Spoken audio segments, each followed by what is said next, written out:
Hello, EduBridge learners. I'm Jashanjot, Assistant Professor in Commerce and Management.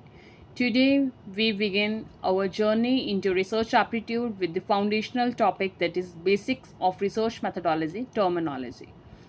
This is the first lecture of the series, so stay tuned and keep learning to strengthen your concepts and boost your chances of success in UGC NET.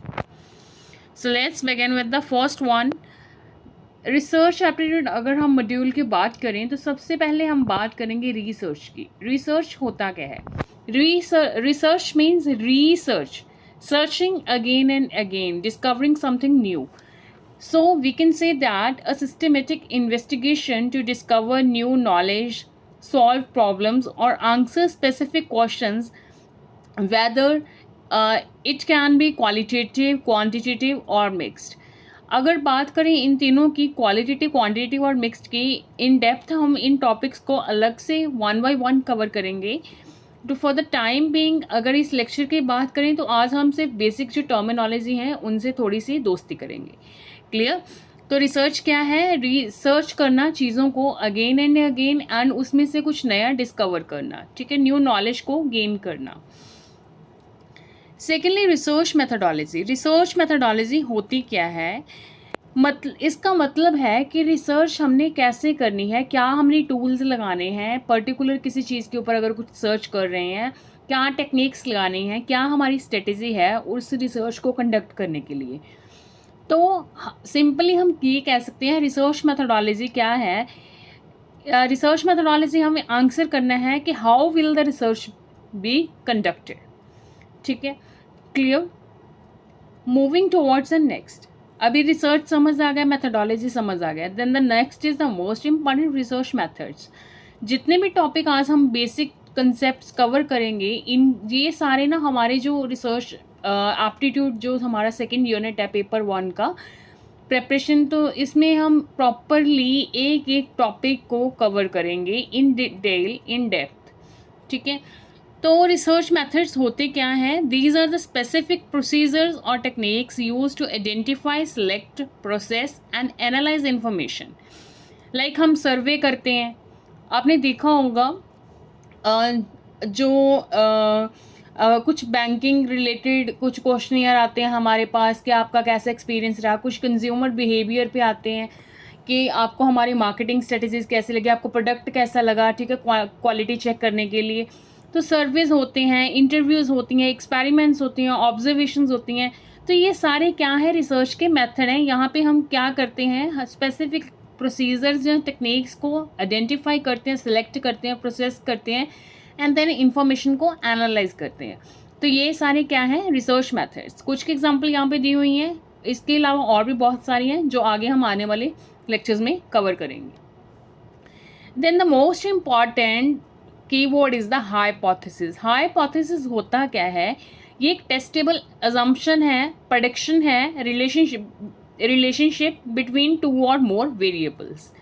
ठीक है, तो hypothesis होता क्या है? मतलब probability है किसी चीज़ का होना और ना होना. ठीक है, तो यहाँ पे हम एक कह देते हैं कि एक तो नल हाइपोथेसिस होती है. नल हाइपोथेसिस क्या होती है? जब हम फॉल्स स्टेटमेंट्स को लेके चलते हैं. और एक हमारी क्या होती है? Alternate hypothesis. नल हाइपोथेसिस को हम H0 या H0 से डिनोट करते हैं, तो जो हमारी ऑल्टरनेट हाइपोथेसिस को H1 H2 ऐसे डिनोट करते हैं.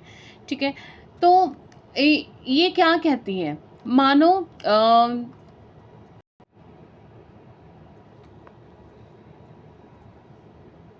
कि there is a no effect of study on exams. There is no effect of study on exam scores. तो ये हमारी नल हाइपोथेसिस होगी. तो ऑल्टरनेट क्या होगी कि increase study time improves exam scores. तो ये क्या हो गया? ये हमें शो कर रहा है, सजेस्ट कर रहा है रिलेशनशिप और इफेक्ट. ठीक है, लाइक नल हाइपोथेसिस में क्या कर रहे थे? हम ज्यूम कर रहे थे कि कोई रिलेशनशिप नहीं है, कोई डिफरेंस नहीं है बिटवीन द वेरिएबल्स. कौन से वेरिएबल? क्या कर रहे हैं हम? No effect of study time on exam scores. तो सेकेंडली हम ऑल्टरनेटिव में क्या कर रहे हैं? H1 और HA में क्या कहते हैं? Increase study time improves exam scores. ठीक है, तो जो कुछ कैरेक्टरिस्टिक्स होती हैं गुड हाइपोथेसिस की कि क्लियर होनी चाहिए, प्रिसाइज होनी चाहिए, टेस्टेबल होनी चाहिए, ठीक है, फॉल्सिफिएबल होनी चाहिए, स्पेसिफिक होनी चाहिए, लिमिटेड स्कोप होना चाहिए, based on existing knowledge and observation based होनी चाहिए। तो जो हाइपोथेसिस वाला टॉपिक है ये भी आपका बहुत वास्ट है, ये भी हम आगे डिटेल में स्टडी करेंगे, आपको और भी क्लैरिटी आ जाएगी। लाइक इस लेक्चर में हमने यहाँ पे एग्जांपल लिया है, higher education leads to better job opportunities. तो ये क्या हो गया कि रिलेशनशिप बता रहे हैं कि जो हायर एजुकेशन है इसके साथ आपको अच्छी जॉब मिल जाएगी भाई। तो ये कौन सी हाइपोथेसिस सेट होगी हमारी, अल्टरनेटिव हाइपोथेसिस। ठीक है, clear. Moving towards the next topic that is variables. बहुत इंपॉर्टेंट है, वेरिएबल्स के बारे में आपको पता होना ज़रूरी है, बहुत ज़रूरी है अगर आप रिसर्च पढ़ रहे हो। ठीक है, पीएचडी स्टूडेंट्स के लिए तो ये बहुत ही हेल्पफुल रहेगा ये लेक्चर। अगर आप स्टार्टिंग में हो आपके कोर्स वर्क के टाइम में, तो ये आपको बहुत हेल्पफुल रहती हैं ये चीज़ें, ताकि आपको क्लैरिटी हो जाती है काफ़ी चीज़ों की। जब आप सिनॉप्सिस बनाते हो ना तो उसमें भी आपको ये काफ़ी बेनिफिशियल रहेगा। अभी यूजीसी नेट की पर्सपेक्टिव से हम कर रहे हैं, हम बहुत मतलब उसके अकॉर्डिंग ही फोकस्ड है हमारे लेक्चर। आने वाले दिनों में आफ्टर नेट थोड़ी बहुत ही जो गाइडेंस लेक्चर हैं इसके रिगार्डिंग भी आएंगे। ठीक है, तो वेरिएबल्स क्या हैं, वेरिएबल्स होते हैं क्या हैं, ये मेजरेबल ट्रेट्स होते हैं, करैक्टरिस्टिक्स होते हैं जो हम क्या कर सकते हैं, चेंज कर सकते हैं।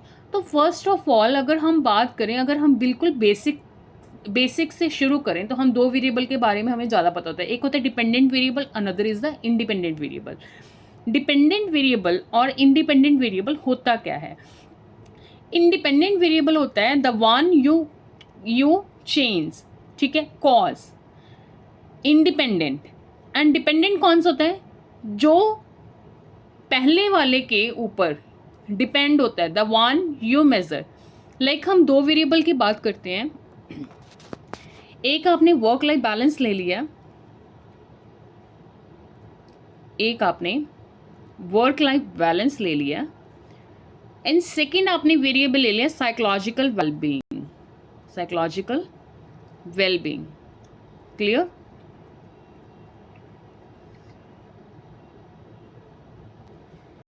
तो अभी क्या हो रहा है, इसमें से मैं कह रही हूं जो वर्क लाइफ बैलेंस है ये इसका कोई रिलेशनशिप है साइकोलॉजिकल वेलबींग के साथ, और जो वर्क लाइफ बैलेंस है ये अफेक्ट करता है साइकोलॉजिकल वेलबींग को। मतलब वर्क लाइफ बैलेंस अफेक्ट करता है किसको, साइकोलॉजिकल वेलबींग को। तो वर्क लाइफ बैलेंस आपका कौन सा वेरिएबल हो गया, इसके ऊपर तो कोई नहीं है, देयर इज नथिंग। तो इसको हम क्या कहें, कौन सा वेरिएबल, इंडिपेंडेंट वेरिएबल, आईवी हो गया ये। ठीक है, और जो डिपेंड करता है किसी के ऊपर, like psychological wellbeing it depends upon the work life balance, तो ये कौन सा हो गया, ये कौन सा हो गया, डीवी, डिपेंडेंट वेरिएबल। क्लियर, कोई डाउट यहाँ तक। अभी थोड़ा थोड़ा बताऊंगी यहाँ पे, बस आपको कंसेप्ट क्लियर करना है, मेरा जो अल्टीमेट पर्पस है इस लेक्चर का बेसिक, ताकि आपको रिसर्च एप्टीट्यूड डिफिकल्ट ना लगे आने वाले दिनों, क्योंकि ये टर्म्स हम बार बार यूज़ करेंगे, रेपिटेटिव यूज़ करेंगे। ठीक है, तो third is the controlled variable. Controlled variable the one you keep constant, जो वेरिएबल हम कांस्टेंट रख रहे हैं जिसको हम कंट्रोल कर सकते हैं, that is the control variable. इसके अलावा भी बहुत सारे होते हैं, मॉडरेशन करेंगे, मीडिएशन करेंगे, वो अलग अलग टाइप के वेरिएबल हैं, आने वाले लेक्चर में वो भी कवर करेंगे एक वीडियो में। इसी के साथ हम आगे बढ़ते हैं। पॉपुलेशन एंड सैंपल होता क्या है, बहुत इंपॉर्टेंट है और ये सिनॉप्सिस में आपको बहुत हेल्पफुल रहेगा। पॉपुलेशन और सैंपल होता क्या है। पॉपुलेशन, मान लो आप जो आपकी स्टडी है, अभी आपने work life balance and psychological wellbeing देखा, किसका देखा, मेरी जो पॉपुलेशन है मान लो क्या है, बैंकिंग सेक्टर। तो बैंकिंग सेक्टर क्या हो गया, बैंकिंग सेक्टर क्या हो गया, मेरी पॉपुलेशन। क्लियर। और उसमें से मैं कौन सी बैंक्स चूज़ कर रही हूँ, मान लो मैं बैंक्स चूज़ कर रही हूँ HDFC बैंक, ठीक है, कुछ प्राइवेट बैंक्स ले रही हूँ या कुछ पब्लिक ले रही हूँ। ठीक है, मान लो मैं कंपैरेटिव स्टडी कर रही हूँ पब्लिक एंड प्राइवेट बैंक्स की, और तो वो उसमें से मैंने पब्लिक एंड प्राइवेट में से भी कौन कौन सी बैंक्स चूज़ कर ली। मान लो प्राइवेट से मैंने HDFC ले ली, और मैंने गवर्नमेंट में कौन सी ले ली, मान लो हमने ले ली SBI। ठीक है, तो ये क्या हो गया, ये हमारा सैंपल हो गया उसमें से। इसमें से भी मैं पर्टिकुलर किसी एरिया से ले रही हूँ कि इसमें से मैंने कौन सी बैंक ली और मैंने कितने लोग लिए। मान लो जो मेरी ओवरऑल मेरी जो बैंकिंग सेक्टर मैंने ली है, बैंकिंग सेक्टर की पॉपुलेशन ली है, मान लो मैं ले रही हूँ पंजाब की, और पंजाब से मैंने पर्टिकुलर डिस्ट्रिक्ट हैं जो कुछ वो सिलेक्ट कर ली। मान लो मैंने एक मालवा रीजन से कर ली, एक माझा से कर ली, एक दोबाबा से कर ली। ऐसे करके मैंने रीजनल बेस्ड कुछ बैंक्स हैं जो 4 बैंक्स अलग अलग की, 4 पब्लिक एंड 4 प्राइवेट को सिलेक्ट कर लिया, ठीक है। और बेस्ड ऑन दैट अभी मैं देखूंगी कि टोटल वहाँ पे कितने एम्प्लॉयज़ है। मेरी स्टडी है एम्प्लॉयज़ पे, बैंकिंग एम्प्लॉयज़ पे। तो टोटल जो लोग हैं वो क्या होगी, पॉपुलेशन। उसमें से मैं जब कोई फार्मूला लगाऊंगी, मान लो मैं गॉसियन डिस्ट्रीब्यूशन फार्मूला लगा रही हूँ या एनी अदर फार्मूला लगा रही हूँ सैम्पल साइज निकालने के लिए, तो मतलब 1000 लोगों में से मान लो मैंने 300 लोग चूज़ कर लिए, या मैंने 400 लोग चूज़ कर लिए, या 450 कर लिए, तो वो क्या हो गया, मेरा जो टोटल पॉपुलेशन है उसमें से मैंने कितने लोग सेलेक्ट करे अपना एज अ सैम्पल लेने के लिए अपने स्टडी में, तो वो क्या हो गया, sample. Clear? Any doubt till now? Hope so अच्छे से क्लियर हो गया होगा आपको ये कंसेप्ट। अगर नहीं हुआ तो आप कमेंट बॉक्स में कमेंट कर सकते, कोई बात नहीं, हम रिपीट भी कर लेंगे, ठीक है। अगर एक बार नहीं समझ आया तो एक बार दोबारा देख लेना, नहीं फिर भी समझ आया देन जस्ट कमेंट ड्रॉप कर देना, हम दोबारा भी कवर कर लेंगे इस टॉपिक को। अभी इसको डिटेल में भी पढ़ेंगे आने वाले दिनों में। फर्दर हम बात करते हैं, next one is the sampling technique. Sampling होती क्या है कि जो मैंने वो बैंक्स हैं वो मैंने कैसे सिलेक्ट करी, ठीक है। रैंडमली सिलेक्ट कर ली या स्ट्रेटिफाइड सैम्पलिंग कर रहे हैं। बहुत सैम्पल है, ये सैम्पलिंग भी बहुत टाइप की होती है। यहाँ पे जैसे मैंने 2 एग्जाम्पल लिए हैं, एक रैंडम सैम्पलिंग एक ली है stratified sampling. Methods use to select a sample from the population. मैंने क्या जो मेथड है चूज़ करा है किसी पॉपुलेशन में से पर्टिकुलर कोई सैम्पल चूज़ करने के लिए, उसको हम कहते हैं सैम्पलिंग टेक्निक, ठीक है। लाइक एग्जांपल इधर रैंडम सैम्पलिंग। मान लो मैंने कोई फॉर्मूला नहीं लगाया, मैं सिंपल क्या कर रही हूँ, पंजाब में से 4 बैंक्स मैंने इधर से उठा ली प्राइवेट, 4 मैंने पब्लिक इधर से उठा ली, that is the random sampling. And stratified sampling क्या है, पर्टिकुलर मैंने स्टेटा लिया, लाइक माझा मालवा दोआबा की बात कर रही हूँ, तो उनमें से मैंने पर्टिकुलरली एक स्टेटा के अकॉर्डिंग मैंने, मतलब स्टेटा क्या होता है, ग्रुप ऑफ, मतलब सिमिलर काइंड ऑफ जो ग्रुप होता है उनके लोग होते हैं, तो उस स्टेटा को मैं उठा रही हूँ, that is a stratified sampling, ठीक है। फर्दर हम बात करेंगे डेटा होता क्या है। अभी जो हमने क्वेश्चनियर बना लिए, जैसे कि मैंने पीछे आपको बताया था कि सर्वे होते हैं, है ना, इंटरव्यूज़ होते हैं, तब वो किस लिए होते हैं, जो हम डेटा कलेक्ट करते हैं, ठीक है। एक क्वेश्चनियर बनाते हैं, चाहे वो वेल स्ट्रक्चर्ड हो, ठीक है, चाहे हम क्या करें खुद बना रहे हैं, ठीक है, चाहे वो अडेप्टेड हो चाहे वो अडॉप्टेड हो, इट डिपेंड्स कि कौन सा आपने क्वेश्चनियर बनाया है, तो उसके अकॉर्डिंग आप इन्फॉर्मेशन को सिलेक्ट कर रहे हो। तो जो आप इन्फॉर्मेशन कलेक्ट कर रहे हो उसके ऊपर एनालिसिस करना, ठीक है। तो डेटा होता है जो प्राइमरी होता है, सेकेंडरी होता है। प्राइमरी होते हैं आपने खुद क्वेश्चनियर डिज़ाइन करा, जो आपने वेल स्ट्रक्चर क्वेश्चनियर लिया और उसके अकॉर्डिंग फिर आप लोगों के पास गए, आप उन बैंक्स के एम्प्लॉयज़ के पास गए और वो वाला जो क्वेश्चनियर फॉर्म है उसको भरवाया, ठीक है। That is surveys and experiments. And second is the secondary data. Secondary data already आपके पास जो कलेक्टेड है, ठीक है, आपके पास ऑलरेडी रिपोर्ट्स जनरेटेड हैं बैंक एम्प्लॉयज़ के अकॉर्डिंग, बैंक एम्प्लॉयज़ की, तो आप उसी से उन जो सर्टेन क्वेश्चंस हैं जो आपको चाहिए, आप उन्हीं से जो है डिटेल्स निकाल के अपनी रिपोर्ट्स और डेटाबेस को मैनेज कर रहे हो, that is the secondary data. Next बात करते हैं, डेटा कलेक्ट कर लिया, आफ्टर दैट हम क्या करते हैं, डेटा एनालिसिस। मतलब प्रॉपर जो स्टेटमेंट्स हम एज इट इज़ उनको ऐसे तो बताएंगे नहीं, तो पर्टिकुलर हमें कोई प्रॉपर कोई टूल के थ्रू हम उनको रन करेंगे, फिर हमारे पास रिजल्ट बन के आएंगे, चार्ट्स बन के आएंगे, रिलेशन शो होंगे, वैल्यू शो होंगे, बेस्ड अपॉन दैट हम सारा एनालाइज करते हैं। तो डेटा एनालिसिस होता क्या है, ये प्रोसेस होता है ऑर्गेनाइज करना, इंटरप्रेट करना और प्रेजेंट करना डेटा को टू फाइंड पैटर्न्स और कंक्लूजन। पर्टिकुलर किसी कंक्लूजन पे पहुंचने के लिए जब हम वैल्यूज़ को रन करते हैं through numbers by using the different tools and techniques, can be statistical और थीमेटिक, तो उसको हम क्या कहते हैं, डेटा एनालिसिस। लाइक मैनेजमेंट की बात करें हम, लाइक SPSS यूज़ करते हैं, NVV यूज़ करते हैं, ठीक है। बिब्लियोमेट्रिक एनालिसिस आजकल बहुत चल रहा है, काफ़ी ट्रेंड में है, SLR करते हैं, ठीक है। और आपका एक PLSM तो बहुत ज़्यादा वाइडली यूज़ हो रहा है, काफ़ी फेमस है आपका मैनेजमेंट स्टडीज़ में। तो हम जो डेटा कलेक्ट करते हैं उनको एक्सेल में पहले क्या करते हैं, सारा कोड करते हैं। कोडिंग करने के बाद फिर SPSS में डालते हैं। अगर SPSS के थ्रू आप रन कर रहे हो, ठीक है, PLSM के थ्रू रन कर रहे हो, एमॉस के थ्रू रन कर रहे हो, तो ये सारे हम different different tools and techniques use करते हैं डेटा को एनालाइज करने के लिए। क्लियर? अभी बात करेंगे रिसर्च डिज़ाइन की। इसका सेपरेट लेक्चर भी आएगा, काफ़ी इंपॉर्टेंट है, यहाँ से क्वेश्चन पक्के आते ही आते हैं। ये आज का जो लेक्चर है बेसिकली अपनी बेसिक फॉर्मेशन, एक foundation, like foundation kind of का आज का लेक्चर है, ताकि आपको थोड़ी फेमिलैरिटी हो जाए चीज़ों के साथ, कीवर्ड्स के साथ थोड़ी दोस्ती हो जाए। तो रिसर्च डिज़ाइन होता क्या है? ओवरऑल प्लान करना, स्ट्रक्चर करना रिसर्च प्रोजेक्ट को, और ये डिटर्मिन करता है कि how data will be collected, measured and analysed. तो इसके हम टाइप्स बात करेंगे। यहाँ पे मैंने 4 टाइप्स की एग्जांपल ली है, वैसे बहुत सारी टाइप्स हैं, आगे डिटेल में पढ़ेंगे इसको। लाइक डिस्क्रिप्टिव होते हैं, एक्सप्लोरेटरी होते हैं, एक्सपेरिमेंटल होते हैं, एनालिटिकल होते हैं, ठीक है। इसके बाद मोस्ट इम्पॉर्टेंट हम पढ़ेंगे वैलिडिटी एंड रिलायबिलिटी। जो अभी स्कॉलर, कुछ तो स्कॉलर भी नेट की तैयारी कर रहे होंगे, है ना। तो कईयों का नेट हो गया होगा, PhD में इनरोल हो चुके होंगे और अभी JRF की तैयारी कर रहे होंगे। तो वैलिडिटी एंड रिलायबिलिटी का आपको अच्छे से पता होना चाहिए, बहुत इंपॉर्टेंट चीज़ है। वैलिडिटी एंड रिलायबिलिटी पे पूरा आपका PhD थीसिस रुका होता है, ठीक है।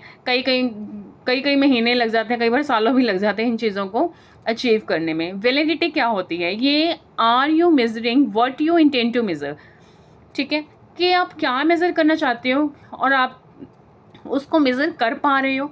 रिलायबिलिटी क्या है? जो आपके रिजल्ट्स हैं कंसिस्टेंट हैं ओवर द टाइम, या फिर चेंज हो रहे हैं, दैट इज़ अ रिलायबिलिटी, ठीक है। तो वैलिडिटी क्या है एंड रिलायबिलिटी क्या है, समझ आ गई। वैलिडिटी मैं फिर से रिपीट कर रही हूँ कि जो आप मेज़र कर रहे हो, क्या यही आपका इंटेंट था मेज़र करने का। रिलायबिलिटी क्या है? जो आप जो भी आप रिजल्ट आ रहे हैं आपके, क्या वो कंसिस्टेंट हैं over the time, that is validity and reliability. Next is literature review, most important. Introduction के बाद सबसे पहले हम करते हैं लिटरेचर रिव्यू। कोई भी टॉपिक है, लाइक मैंने पीछे एग्जांपल ली तो work life balance and psychological wellbeing के, तो वहाँ पे हम लिटरेचर रिव्यू करते हैं। हम क्या करते हैं, जो हमने किसी ऑथर की स्टडी पढ़ी है उसको हम, लाइक मैंने एक पेपर पढ़ा किसी पर्सन का, ठीक है, आप मेरे भी पढ़ सकते हो, मेरे गूगल स्कॉलर पे हैं, ठीक है, जशनजोत के नाम से। आप गूगल स्कॉलर पे जस्ट गूगल स्कॉलर सर्च करो, गूगल स्कॉलर पे जाने के बाद जशनजोत सर्च करो, आपको पेपर मिल जाएंगे, ठीक है। तो वहाँ से आप साइट कर सकते हो, पेपर्स को पढ़ सकते हो, फ्री ऑफ कॉस्ट है, पढ़ा करो, ऐसी चीज़ें ना, अपना टाइम डिवोट करा करो। और वहाँ से क्या करोगे, जब आपको मिल जाएगा तो पेपर आपने डाउनलोड करा, उसमें से पढ़ लिया, पढ़ के उसको समराइज करना जस्ट इन 1 पैराग्राफ, ठीक है, कि प्रीवियस जो रिसर्च थी, जो इस ऑथर की रिसर्च थी, इसने क्या कहा और मुझे यहाँ से क्या गैप मिला, जो मैं इसके जिसके कारण अभी मैं ये रिसर्च कर रहा हूँ, ठीक है। मेरी स्टडी में से ही कोई टॉपिक निकाल के कुछ गैप आइडेंटिफाई करके वहीं से कुछ नया जनरेट करना, ठीक है। मतलब मेरी बात नहीं है, किसी ऑथर की। मैंने भी तो बहुत सारे ऑथर्स की स्टडीज़ को रीड करके आइडेंटिफाई करे गैप, फिर पेपर बनाए, है ना, फिर रिसर्च पेपर बनते हैं, फिर आपके थीसिस बनते हैं।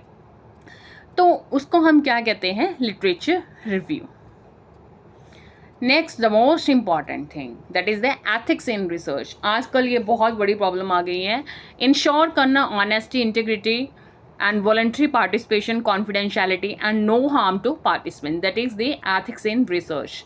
एंड सेकेंडली मोस्ट इंपॉर्टेंट चीज़ है रिसर्च में जो आपकी प्लेजरिज्म। आपने सुना होगा प्लेजरिज्म होता क्या है। प्लेजरिज्म होता है जब आप कॉपी करते हो किसी का कंटेंट, तो उसमें से वो आपको प्लेजरिज्म रिपोर्ट में आपको निकल के आती है कि आपने कितनी नकल करी है, ठीक है। आपकी वो सारे रिसोर्सेज दिखा देता है, यहाँ से आपने डेटा कॉपी करा होता है। तो लाइक इसके लिए वाइडली जो यूज़ हो रहे हैं टूल्स की बात करें, लाइक टर्निटिनी यूज़ हो रहा है, ठीक है, मतलब बहुत अच्छे टूल हैं इसके लिए। तो आजकल ड्रिलबिट काफ़ी ट्रेंड में है, ठीक है। तो इसके लिए डिफरेंट टूल्स आते हैं प्लेजरिज्म को भी चेक करने के लिए। तो एथिक्स के लिए बेसिकली ये है, भाई अपना काम करो, शिद्दत से पढ़ो, अच्छे अच्छे रिसर्च पेपर पढ़ो, रीड करो, वहाँ से स्टडी निकालो, गैप्स निकालो, आइडेंटिफाई करो और फिर खुद रिसर्च करो, ठीक है, किसी का काम कॉपी नहीं करना। एंड प्लेजरिज्म भी आपको मोस्ट प्रॉबेबली क्लियर होगा।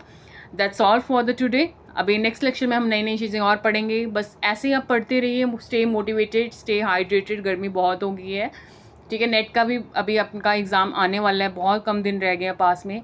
और जो आपके एग्ज़ाम की डेट है फॉर्म फिल करने की, वो भी बस प्रॉबेबली थोड़े दिन ही रह गए हैं, ठीक है। तो जल्दी जल्दी अपना फॉर्म भी फिल कर दिए और फ्री ऑफ कॉस्ट है, बस पढ़ लीजिए करिए अच्छे से। और एक लेक्चरर के लिए की मोटिवेशन होती है, please don't forget to like, comment, share and subscribe to एज़बिट चैनल।